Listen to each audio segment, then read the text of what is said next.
Get ready for an electrifying night in Washington, D.C., as President Donald Trump reveals grand plans for a one-of-a-kind UFC event at the White House, set to take place on June 14, 2026. The event will be part of the celebrations leading up to America's 250th anniversary of independence, and Trump is promising something bigger than ever before. In a recent interview at the 48th Kennedy Center Honors Gala, Trump shared thrilling details of what's in store. One of the things you're going to have here is some of the UFC press. You're going to have the fighters coming over, talking about the fights. It's a big deal. The UFC is going to be June 14th next year, Trump told Fox News via Mario Nawfal. Dana White is building an arena, and they're going to have 8 or 9 championship fights, the biggest fights they've ever had. Every fight will be a championship fight, and every one will be a legendary type of fight. Trump emphasized that UFC President Dana White is holding back some of the biggest matchups specifically for this event. He's actually holding back fights right now for 6 months so he can do it for the 250, Trump added. I think 250 is going to be amazing. The arena will hold 5,000 or 6,000 seats right in front of the front door of the White House, with 100,000 people watching on massive screens outside. This is going to be an exciting night. Everyone is asking for tickets. The spectacle will take place on the iconic South Lawn of the White House, where a limited crowd of 5,000 will experience the event live. However, UFC is planning for an additional 80,000 to 100,000 people to watch the action on giant screens just outside the White House grounds. UFC's Dana White confirmed that no final fight matchups will be set until February, but speculation is already building around potential superstars who could take part. Names like Jon Jones, Conor McGregor, and Alex Pereira have all expressed interest in being a part of the historic event, and White has hinted at even more surprises in store. One name in particular, heavyweight contender Derek Lewis, could be set to fight, especially if he emerges victorious against Waldo Cortez Acosta at UFC 324 on January 24th. With a spectacular venue, top-tier fights, and a crowd of hundreds of thousands, the UFC event at the White House promises to be an unforgettable night in combat sports history. As Trump himself said, "It's going to be amazing, it's going to be legendary, fans are already counting down the days." Washington, D.C. As anticipation builds for the unprecedented UFC card slated for next June on the South Lawn of the White House, one of MMA's most high-profile voices is already raising eyebrows and national pride. Former lightweight king Khabib Nurmagomedov says his fighters won't be suited for the event, arguing the card should spotlight American athletes in keeping with the venue's symbolism.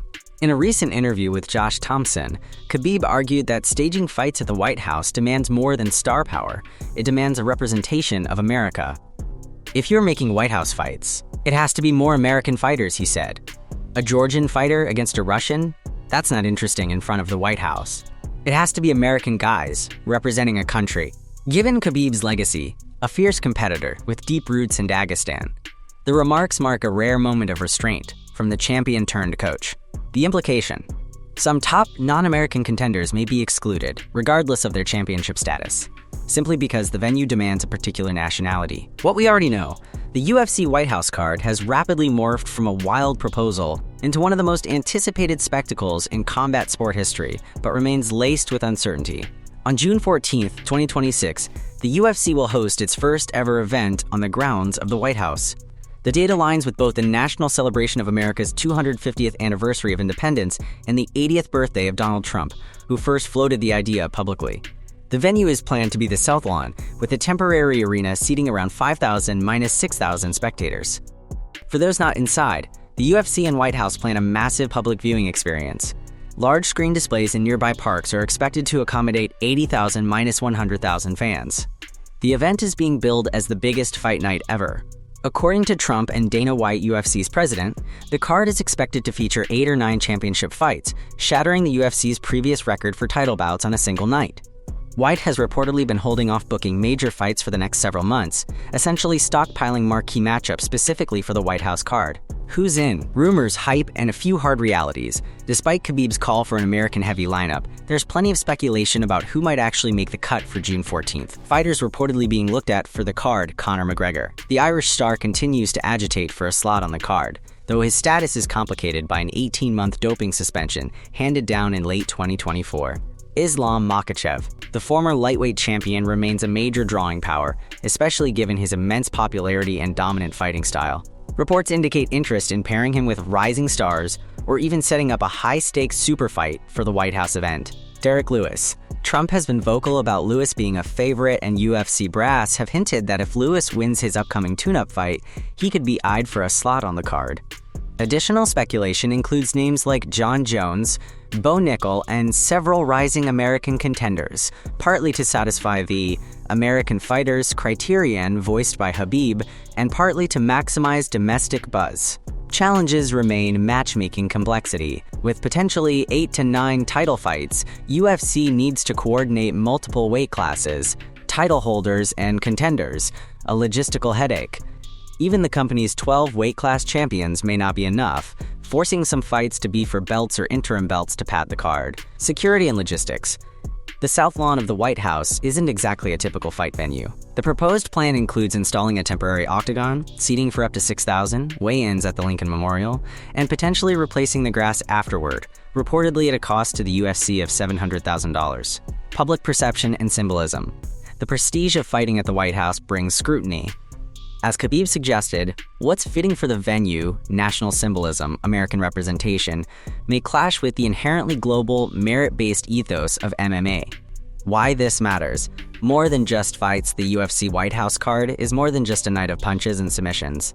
It represents a collision of sport, national identity, media spectacle, and maybe a little history. Patriotism meets spectacle. June 14, 2026, isn't just any fight night.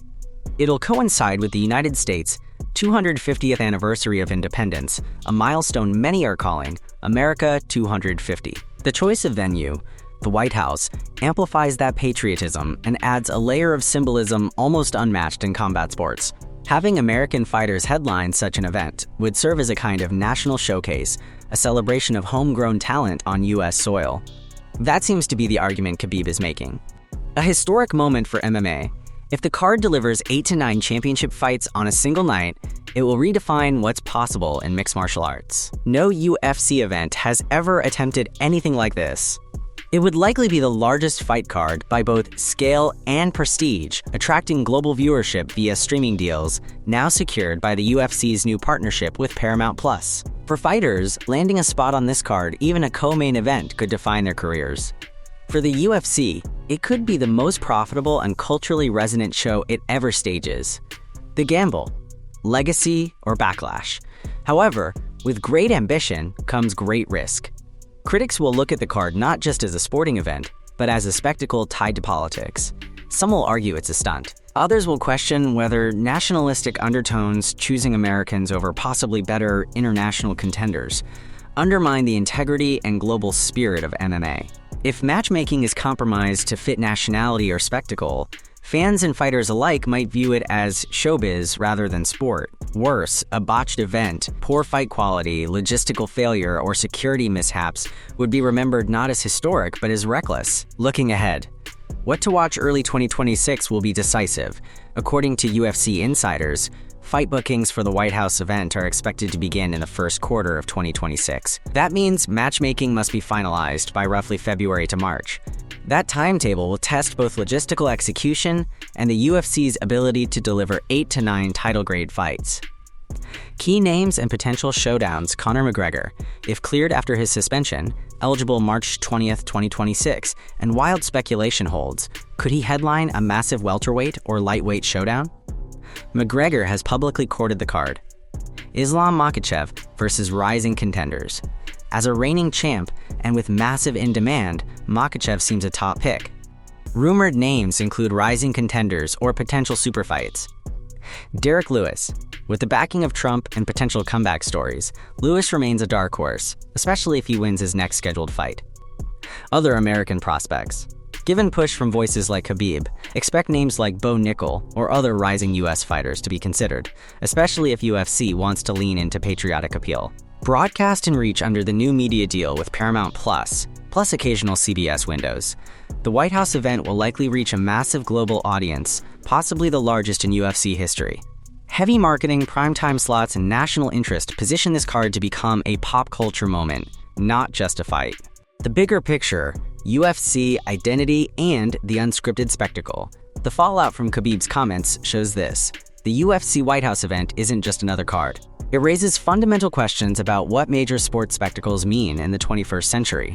When a fight is held at a national landmark, the White House, does it become part sport, part national theater? If the lineup choices skew toward nationality, does it undermine the global, merit-based roots of MMA?